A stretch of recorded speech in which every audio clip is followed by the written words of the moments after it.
한 분 한 분을 주님의 이름으로 정말 축복합니다. 저는 오늘 삶을 변화시키는 복음의 능력이라는 제목을 가지고 함께 은혜를 나누려고 합니다. 미국의 유명한 학자이자 목회자였던 조나단 에드워즈 목사님이 목회하던 교구 내에 주정뱅이와 도박꾼으로 살아가는 성도가 한 분이 계셨습니다. 그러던 어느 날 그 성도님이 이른 아침에 이 에드워즈 목사님을 찾아와서 자신이 간밤에 꾸었던 꿈을 이야기를 하는데, 그 꿈에 갑자기 천사가 나타나서 그 성도에게 이렇게 이야기를 했다고 해요. 너 만일 회개하지 않으면 내년 동일한 날짜에 너를 데려가겠다. 이런 무서운 꿈을 꾸게 됐습니다. 그러면서 목사님에게 자신이 앞으로는 술과 도박을 끊고 교회 생활에 충실하겠다고 약속하면서 이렇게 만남을 마무리를 했습니다. 그러나 그 결심도 잠시 몇 개월 후에 그의 발걸음은 교회에서 점점 뜸해지게 됐어요. 그리고 술도 다시 조금씩 마시면서 도박에도 조금씩 손을 대기 시작했습니다. 그래서 에드워즈 목사님은 그 성도를 만날 때마다 환상 이야기를 하면서 권고를 했죠. 다시 교회에 열심히 생활하기를 권고를 했지만 그는 더욱 교회에서 멀어져만 갔습니다. 나중에는 교회에서 더 이상 얼굴을 볼 수 없게 되었습니다. 그리고 나서 목사님에게 들려온 소식이 있었는데 참으로 안타까운 소식이었어요. 그의 성도님이 술집에서 술에 만취가 되어서 계단을 내려오다가 그만 실족해서 목이 부러져 세상을 떠나게 되었다는 소식이었습니다. 이 소식을 듣고 목사님이 일기책을 찾아보다가 바로 그 날이 1년 전 그가 자신을 찾아온 날이었다는 것을 알게 됐어요. 결국 그는 하나님의 경고에도 진정으로 변화된 삶을 맞이하지 못한 채 안타까운 삶을 맞이하게 되었습니다. 사랑하는 여러분, 우리는 모두 삶의 변화를 꿈꾸며 살아갑니다. 더 나은 삶을 살기 위해서, 또 더 나은 가치 있는 삶을 살기 위해서, 또 우리 신앙인들에게는 더 나은 그리스도인으로 살기 위해서 날마다 우리에게 주어진 시간 속에서 정말 최선을 다해 살아가고 있죠. 하지만 우리가 그렇게 살아내는 것이 얼마나 어려운 일인지를 매번 깨닫게 됩니다. 내가 꿈꾸고 계획하는 대로 인생이 흘러가면 참 좋을 텐데 인생이 그렇게 호락호락하지가 않죠. 또 내가 기도하는 대로 이루어지면 참 좋을 텐데 하나님은 왜 그렇게도 오랫동안 침묵하시는지 도무지 하나님의 뜻을 알 수가 없습니다. 또 우리가 은혜를 받아서 새로운 인생을 살고 싶지만 이전으로 돌아가는 것이 은혜 받는 것보다 더 쉬울 만큼 다시 과거의 죄 많은 삶으로 너무나도 쉽게 빨리 돌아갑니다. 그래서 우리 스스로 우리의 인생의 변화를 포기하고 내 존재 가치를 흘러가는 바람처럼 되는 대로 내버려둔 채 하루하루를 겨우겨우 버텨내면서 살아가는 것이죠.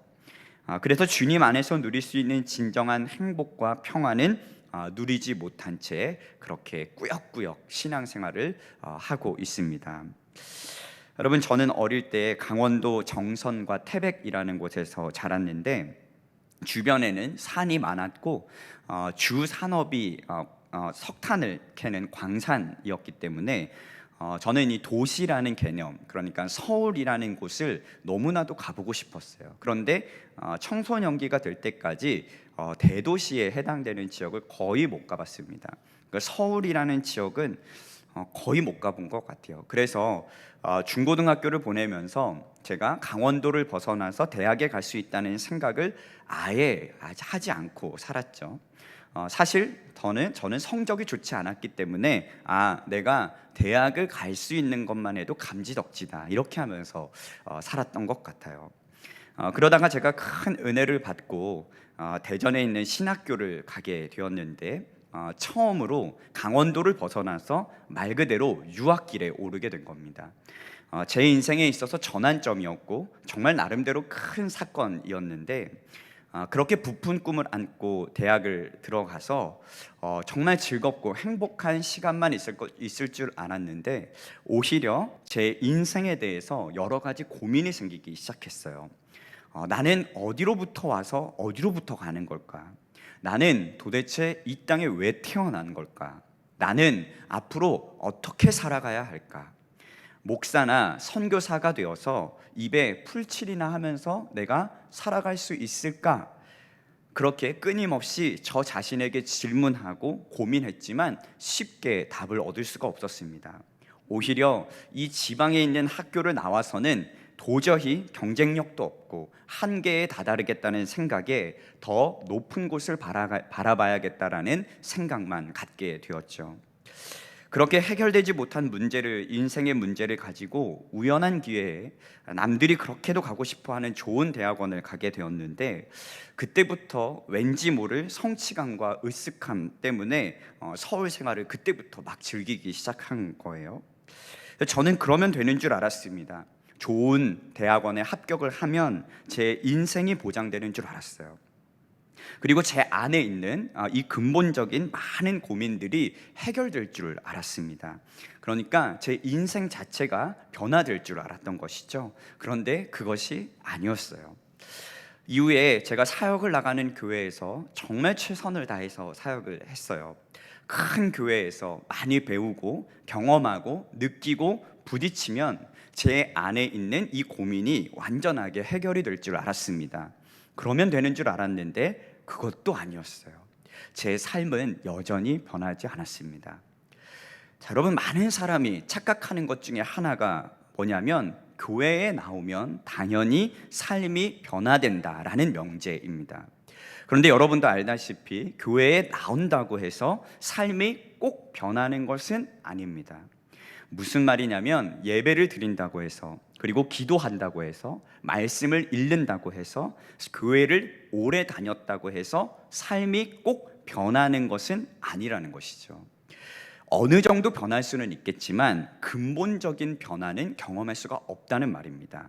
자, 왜 그런가? 삶을 변화시키는 복음의 능력을 제대로 경험하지 못하기 때문에 그랬습니다.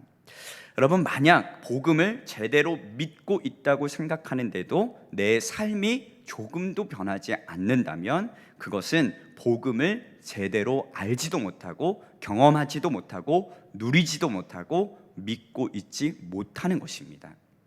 여러분, 이것을 감리교를 창시하신 존 웨슬리 목사님은 뭐라고 표현을 했냐면 명목상의 그리스도인이다라고 이야기를 했어요. 자, 그러니까 거의 그리스도인 같다는 말입니다. 이것은 그리스도의 복음에 규정되어 있는 경건한 모양들은 가지고 있는데 그것이 참된 그리스도인이라고 말할 수는 없다고 말하고 있는 겁니다. 자, 명목상의 그리스도인은 정직하고 성실하고 복음이 금지하는 일은 절대로 하지 않고 하나님의 집, 교회, 성전에 자주 출입하기도 합니다. 성찬식에 나아갈 때는 하나님, 나는 죄인입니다, 나에게 자비를 베풀어 주옵소서라고 고백하기도 한다는 거예요. 그러나 여러분, 이것이 참된 그리스도인의 모습은 절대로 아니라는 사실입니다. 여러분은 어떠십니까? 진정한 삶의 변화, 근본적인 삶의 변화가 복음으로 인해서 여러분들의 삶 가운데 일어나셨나요? 우리는 복음으로 인한 이 삶의 변화를 한번 정확하게 점검해 봐야 합니다. 정말 내 삶의 변화가 일어났는지, 일시적인 변화 말고 정말 근본적으로 내 삶의 변화들이 일어나고 있는지를 계속해서 우리가 신앙생활할 때 점검해 보지 않으면 존 웨슬리 목사님이 이야기했던 것처럼 우리도 어쩌면 명목상의 그리스도인이라는 이름만 유지한 채 그렇게 급급하게 하루를 신앙생활을 하고 있는지도 모르는 일이죠. 여러분, 그래서 오늘 우리는 이 복음이라는 두 글자에 담긴 엄청난 의미에 대해서 깊이 고민해 보려고 합니다. 여러분, 매번 듣는 이야기지만 우리는 죽을 때까지 복음을 생각하고 죽을 때까지 복음에 대해서 고민하고 죽을 때까지 복음을 살아내기 위해서 몸부림쳐야 합니다. 그래서 오늘 이 시간도 몸부림치는 그 시간의 일부분이 되어야 하는 거예요.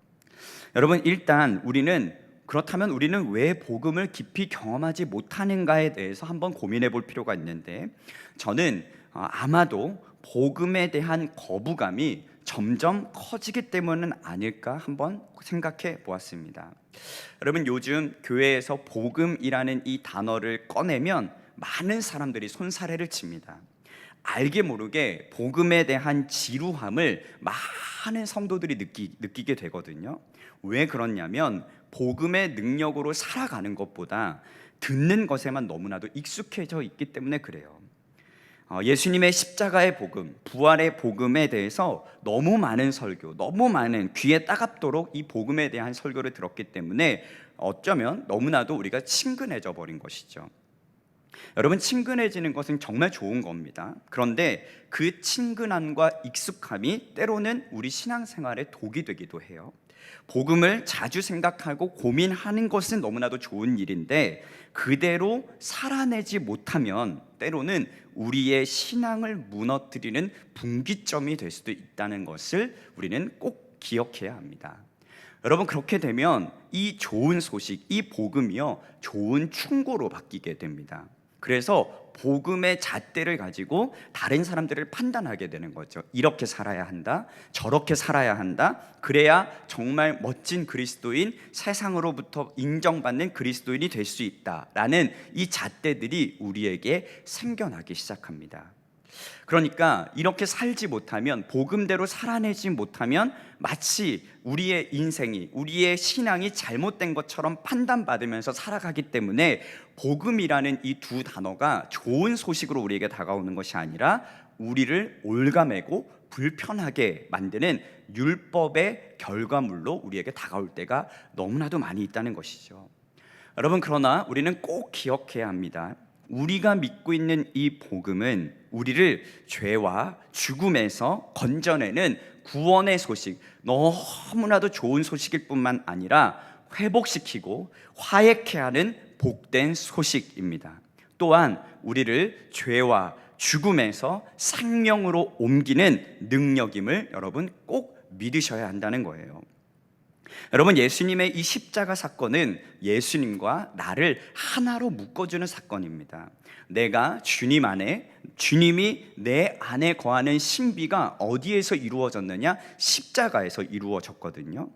그 복 자체이시며 화평과 사랑의 왕이신 예수님 안에 우리가 거하기 시작할 때 우리를 통해서 우리가 가는 곳마다 진정한 회복을 이루어 나가시는 하나님의 역사가 나타나는 겁니다. 이게 진짜 우리에게 주어진 사명인 거거든요. 다시 말해서 기독교 복음의 궁극적인 목표는 도덕적으로 흠이 없이 살거나 우리 앞에 놓여있는 이 죽음 후에 단순히 천국을 가는 어떤 티켓 마냥 이 복음을 받아들이는 것으로 생각하는 것이 아니라, 이 복음이라는 것은 무엇이냐면 하나님과 내가 온전히 하나가 되는 거예요. 그래서 하나님이 바라보시는 것을 내가 바라보고, 하나님이 꿈꾸는 것을 내가 꿈꾸고, 하나님의 성품이 나의 삶을 통해서 나타나서 이 창조 세계, 이 타락해져만 가는 이 창조 세계를 새롭게 하고 회복시키고 하나님과 세상을 화평케 하는 중재자의 역할을 누가 하느냐? 바로 참된 그리스도인, 복음의 능력, 삶을 변화시키는 복음의 능력을 깨닫고 그렇게 살아가는 저와 여러분들을 통해서 그 일들을 하나님께서 이루어 가신다는 것입니다. 자, 그렇기 때문에 이러한 복음의 능력을 우리가 알고 믿게 된다면 반드시 나타나게 되는 삶의 열매들이 있는데, 그것을 오늘 본문에서는 뭐라고 표현을 했나요? 성령의 열매라고 표현을 한 겁니다. 자, 무슨 말이냐면 우리가 진정한 복음의 능력을 경험하면 반드시 우리의 삶에 어떤 것들이 나타나느냐? 이 성령의 9가지 열매의 성품들이 반드시 우리의 삶에 나타나게 되어 있다는 사실입니다. 그래서 이 9가지 열매를 뭐라고 이야기를 했냐면 사랑, 희락, 화평, 오래 참음, 자비, 양선, 충성, 온유, 절제, 9가지로 오늘 본문에서는 말씀하고 있습니다. 자, 우리의 삶을 이 9가지 범주에 완전히 국한시키기에는 한계가 있겠지만 복음을 제대로 아는 사람이라면 이 9가지 열매를 내 삶 속에 실현되기를 간절히 소망하게 되는 거예요. 자연스럽게 갈망하게 된다는 것입니다. 여러분들에게는 이 갈망이 있으신가요? 자, 여러분, 이 9가지의 열매들을 각각 우리가 어떤 의미가 있는지 한번 살펴보고 오늘 이 시간 여러분들의 삶을 한번 점검해 보셨으면 좋겠습니다. 이 9가지의 열매가 내 신앙생활 속에, 내 인격 속에, 내 삶 속에 잘 나타나고 있는지, 완벽하지 않아도 좋습니다. 그러나 그 몸부림들이 내 안에 있는지를 여러분 한번 점검해 보시고 하나님 앞에 나아갈 수 있는 시간 되셨으면 좋겠습니다.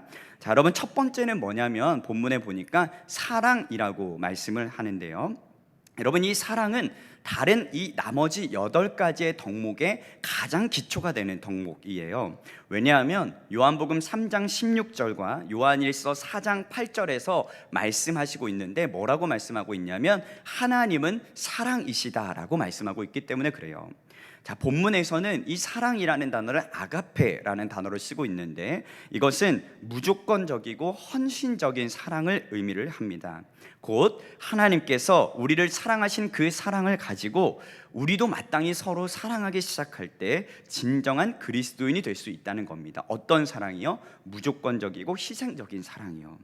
자, 그 사랑은 어디에서부터 출발하느냐? 디모데전서 1장 5절에서 이렇게 말씀을 합니다. 우리 함께 읽어보도록 하겠습니다. 시작.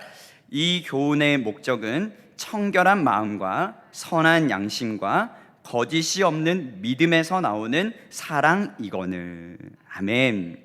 자, 여기에서 이 교훈이라는 게 뭐냐면 복음이거든요. 그러니까 복음의 목적은 결국 무엇이냐? 사랑이라는 거예요. 자, 여러분들이 만약 복음에 기초한 청결한 마음과 선한 양심 그리고 거짓이 없는 믿음으로 하나님을 사랑하고 이웃을 진정으로 사랑하고 있다면 그때서야 비로소 우리는 진정한 그리스도인이다라고 말할 수 있다는 사실입니다. 자, 두 번째는 희락인데요. 희락은 영어로는 조이라고 표현을 하고 있고 헬라어로는 카라라는 단어를 쓰는데 이것은 인간적인 욕망을 채우기 위한 순간적이고 육적인 기쁨이 아니라 하나님의 사랑을 온전히 믿음으로 생기는 기쁜 마음이에요. 자, 그러니까 하나님을 내가 너무 사랑하기 때문에 생기는 기쁨이에요. 자, 이 기쁨은 어디에서부터 오느냐? 로마서 14장 17절에서 이렇게 말씀합니다. 함께 읽어볼게요. 시작. 하나님의 나라는 먹는 것과 마시는 것이 아니요 오직 성령 안에 있는 의와 평강과 희락이라. 아멘. 자, 여러분, 여기에 보면 하나님의 나라는 먹는 것과 마시는 것이 아니다라고 말씀하고 있습니다. 의와 평강과 희락이 어디로부터 오느냐? 오직 성령 안에 있을 때 의와 평강과 희락이 우리의 삶 가운데 찾아온다는 거예요. 곧 무슨 말이냐면 우리가 성령 충만한 삶을 살아가야만 자연스럽게 희락이 찾아온다는 겁니다. 여러분, 성령 충만하다라는 말을 여러 가지로 표현할 수 있겠지만 하나님을 우리가 아무런 사심 없이 사랑하고 그 사랑이 너무 커서 자연스럽게 따라오는 기쁨, 이 기쁨이 우리 안에 자연스럽게 생겨날 때 우리는 진정한 그리스도인으로서 어떠한 상황 속에서도 평강과 기쁨을 잃지 않을 수 있다는 것을 지금 말씀을 하고 있는 것입니다. 이 희락이 여러분들 안에 지금 있는지 없는지를 점검해 보셔야 돼요. 자, 세 번째 뭐라고 말씀하냐면 화평이라고 말씀을 하는데요. 요한복음 14장 27절을 보면 이것을 평안이라고 표현을 하면서 이 화평은 그리스도의 선물이다. 곧 예수님께서 십자가에서 이루신 이 화해로 말미암아 얻게 된 하나님과 나와의 화평을 의미를 하는 겁니다. 이 화평이 우리 안에 임하면 내 안에서의 평안이 이루어지고 또 외적이라는 것은 이웃들과의 화평함도 이루어진다는 것을 말씀하고 있는 것이거든요. 그러니까 하나님과의 화평이 있어야만 이웃과의 화평도 이루어진다는 것을 말씀하고 있습니다.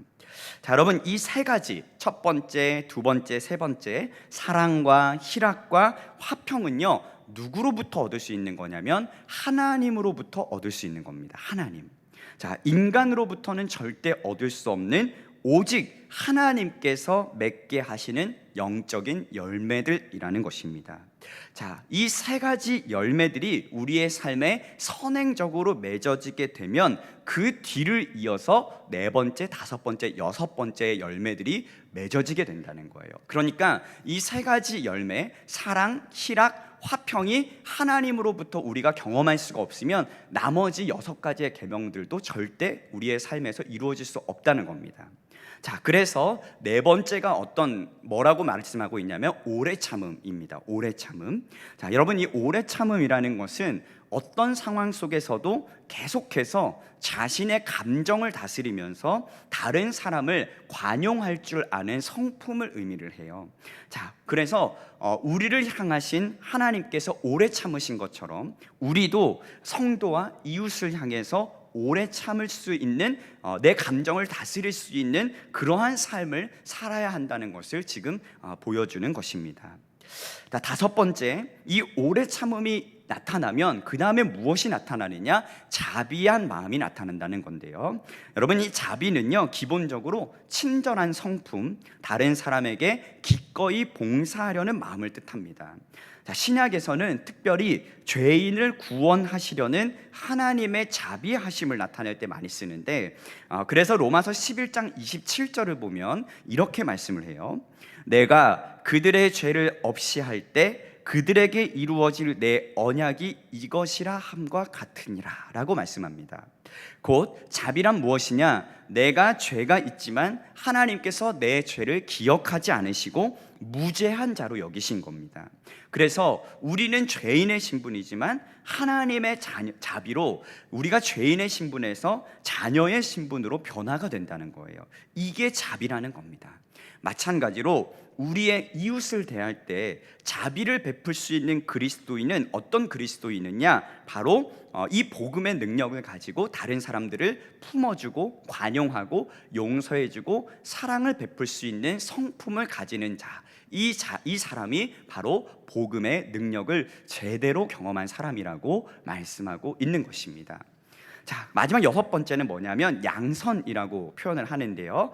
양선은 말 그대로 선한 성품과 행동을 의미합니다. 여러분, 이것은 하나님에 대해서는 잘 안 쓰는 표현이고 인간적인 선을 말할 때 쓰는 단어이거든요. 그래서 에베소서에서는 이것을 착함이라고 표현을 했고 데살로니가 후서에서는 이것을 선함이라고 표현을 했습니다. 여러분, 예전에 교회 다니는 사람들이 가지고 있었던 이미지 중에 하나가 뭐냐면 바보처럼 착해 빠졌다라는 말을 많이 들었어요. 제가 학교를 다닐 때도 그런 얘기를 참 많이 들었는데 교회 다니는 사람들은 참 착해 빠졌어, 이런 이야기들이 알게 모르게 참 많이 들었던 것 같아요. 그런데 요즘은 그 말도 너무나도 듣기 어려운 시대가 되었습니다. 왜 그러냐면 오히려 교회를 다니는 사람들이 더 악랄한 경우가 너무 많기 때문에 그래요. 자, 여러분, 이 세 가지 오래 참음, 자비, 양선은요, 이웃을 향한 삶의 열매들입니다. 첫 번째, 세 번째까지는 하나님께서 맺게 하시는 열매들이었다면 네 번째, 다섯 번째, 여섯 번째 열매는 이웃을 향해 맺게 되는 열매들이라는 거예요. 이 이웃을 향한 열매들이 맺어지면 그 다음에 일곱 번째부터 아홉 가지의 열매, 이 열매들이 어떻게 맺어지느냐? 바로 다음으로는 우리 자신의 삶 가운데 맺어지는 열매이거든요. 자, 그래서 일곱 번째는 뭐가 되냐면 충성입니다. 자, 그러니까 여러분, 이 충성이라는 건 뭐냐면 남들이 자신을 신뢰할 수 있게 만드는 거예요. 곧 나라와 조직이나 공동체나 지도자 등을 위해서 그것을 거역하지 않고 몸을 바쳐 순종할 수 있는 것을 의미하죠.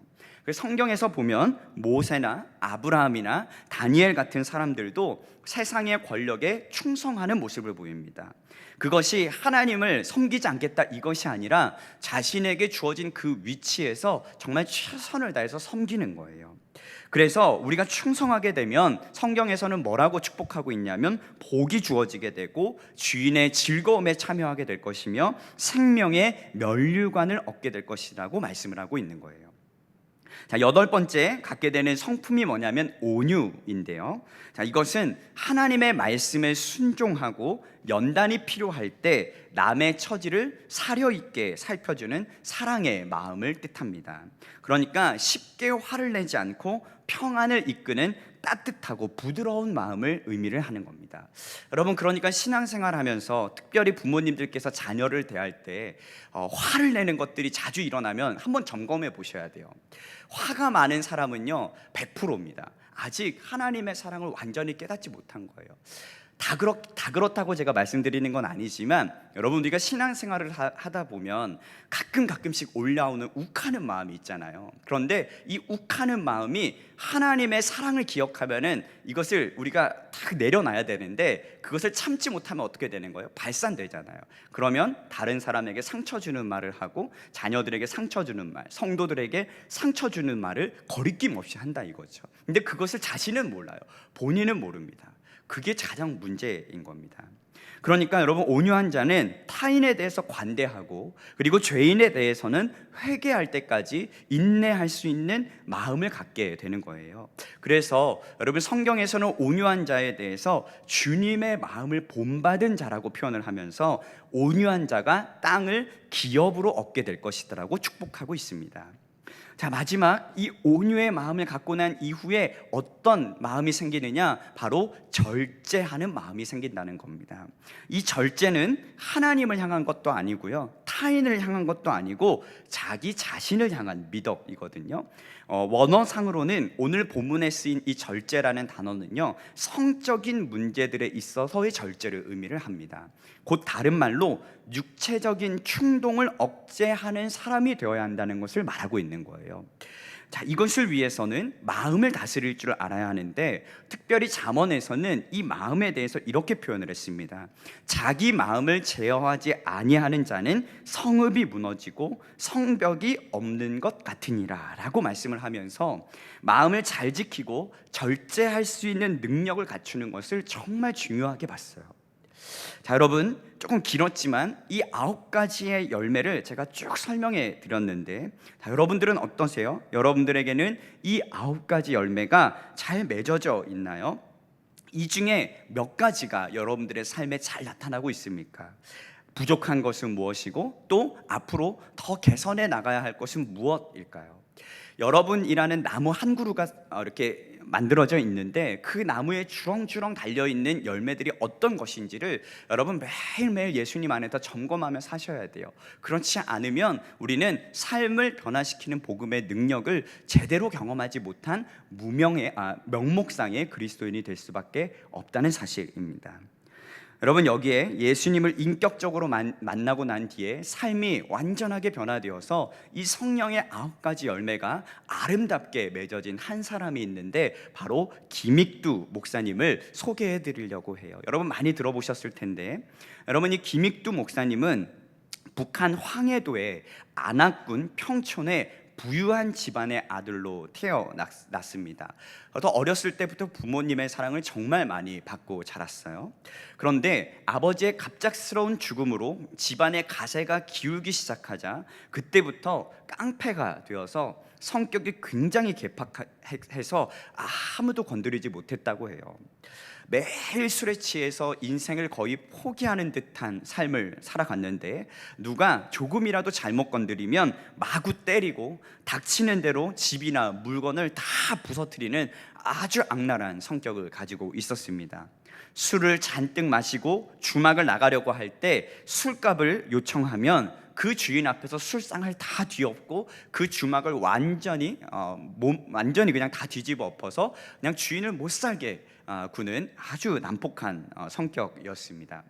그래서 이 김익두 목사님의 별명이 있었는데, 그게 뭐냐면 안악골의 호랑이였습니다. 호랑이, 이렇게 호랑이.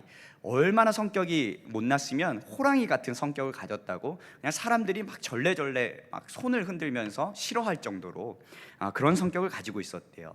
그러다가 정말 하나님이 정말 기적적인 은혜로 그 안악교회의 스왈론 선교사님이라는 분을 통해서 이 김익두 목사님이 예수님을 영접하게 됐어요. 그런데 예수님을 영접할 때 그냥 만난 게 아니라 너무 깊이 만난 거예요. 그래서 예수님을 영접하고 난 이후에 매일 소리를 내어서 울고 성경을 읽는다고 며칠 동안 밥도 먹지 않고 잠도 자지 않고 성경만 읽는 거예요. 이전에 깡패 같던 모습은 온데간데 없고 점점 온전한 그리스도인으로 변화되고 있었습니다. 자, 그러던 어느 날 그가 훗날 목사가 되었을 때 부흥회에 참석하려고 산길을 걸어가고 있다가 너무 더워서 옷을 벗고 시원한 바람을 맞이하면서 휴식을 취하고 있는데, 그때 맞은편에서 술 취한 어떤 한 사람이 오더니 자신보다 먼저 앞길을 갔다는 이유로 그 목사님을 막 사정없이 때리기 시작하는 거예요. 그냥 나보다 앞에 간다는 이유로. 이전 같았으면 목사님은 그를 단번에 제압했겠죠. 그런데 그저 묵묵히 때리는 대로 그 매를 다 맞게 됩니다. 그리고 나서 형님 다 때렸습니까? 라고 묻자 그는 다 때렸다 라고 대답을 했대요. 그래서 목사님이 이렇게 이야기를 했다고 합니다. 예수는 내가 믿고 복은 형님이 받으셨군요. 무슨 말인가 어리둥절하고 있는데 그에게 이렇게 이야기를 했습니다. 내가 바로 기믹두입니다. 이렇게 이야기를 했대요. 이 말을 듣고 얼굴색이 하얗게 변해서 살려달라고 막 애원하는 거예요. 그래서 목사님은 그분에게 보복하지 않고 그 사람을 일으켜서 그 손을 붙잡고 함께 가던 그 부흥회를 함께 간 거예요. 그 일을 계기로 해서 그도 예수님을 영접하게 되었고 훗날 장로님까지 되었다고 합니다. 아나꼴 호랑이라는 별명을 갖고 있었던 김익두 목사님은 예수님을 만나고 난 이후의 삶이 완전하게 변화가 되어서 많은 영혼을 구원하는 일에 쓰임 받았어요. 특별히 안진뱅이, 소아마비, 귀신 들린 사람, 불치병자 등 수많은 사람이 치유되는 일에 귀하게 쓰임 받았고, 정확하지는 않지만 김익두 목사님을 통해서 약 300만 명이 넘는 사람들이 예수님을 영접하게 되었다는 이야기도 있습니다. 그렇게 그는 6.25 전쟁이 일어났던 그 해에 공산당에 의해서 총살을 당하게 되면서 순교의 피를 뿌리며 하나님의 품에 안겼습니다. 사랑하는 성도 여러분, 이처럼 복음의 능력은 우리의 삶을 반드시 변화시킵니다. 사랑과 희락과 화평과 오래 참음과 자비와 양성과 충성과 온유와 절제가 반드시 삶에 나타나게 되어 있어요. 이 열매들이 맺어진 사람은 예수님의 향기를 드러낼 수 있고 그를 통해서 하나님은 놀라운 일들을 이루어 가시는 겁니다. 여러분들의 삶에서 이 9가지의 열매가 온전히 맺어질 수 있도록 주님을 더욱 바라보고 복음의 온전한 의미를 깨닫고 그 진리를 붙들 수 있는 여러분들이 되셨으면 좋겠습니다. 제가 예수님을 인격적으로 만나고 나서 보니까 이 9가지, 이 많은 9가지들의 열매들이 내 삶에 도대체 어떻게 나타날 수 있는가? 여러분, 나타나더라고요. 예수님을 진짜 만나면 이 9가지의 열매들이 나타납니다.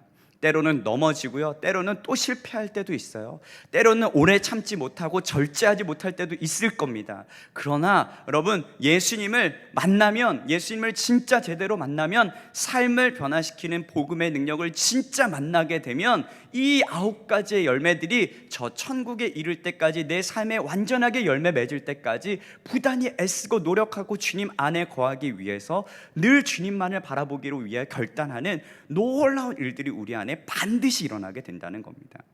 여러분, 교회만 다닌다고 해서 이 9가지의 열매는 절대 얻을 수가 없어요. 반드시 예수님 안에 거하는 삶이 되셔야 됩니다. 예수님 안에 거한다는 것은 예수님과 내가 하나가 되는 거예요. 예수님과 내가 하나가 된다는 것은 예수님만 바라본다는 것입니다. 그래서 매일매일 매 순간순간 예수님을 바라보고 예수님과 동행하는 것이 그래서 너무나도 중요한 것입니다. 사랑하는 여러분, 나를 위해 십자가에 달려 돌아가신 예수님의 이 은혜를 붙들고 그 은혜 안에 살아가서 삶의 이 귀한 열매들이 여러분들의 삶 가운데 분명하게 맺혀질 수 있기를 주님의 이름으로 축복합니다. 그래서 우리 사랑하는 귀한 성도님들 한 분 한 분의 삶을 통해서 하나님께서 하시고자 하시는 그 놀라운 복음의 역사들, 정말 주님 오시는 그날까지 주님의 오실 길을 잘 예비할 수 있는 믿음의 백성들이 될 수 있기를 간절히 소망해 봅니다. 오늘 이 저녁에 함께 예배하는 우리 사랑하는 성도님들의 삶 가운데 그러한 은혜들이 넘쳐날 수 있기를 주님의 이름으로 간절히 축복합니다.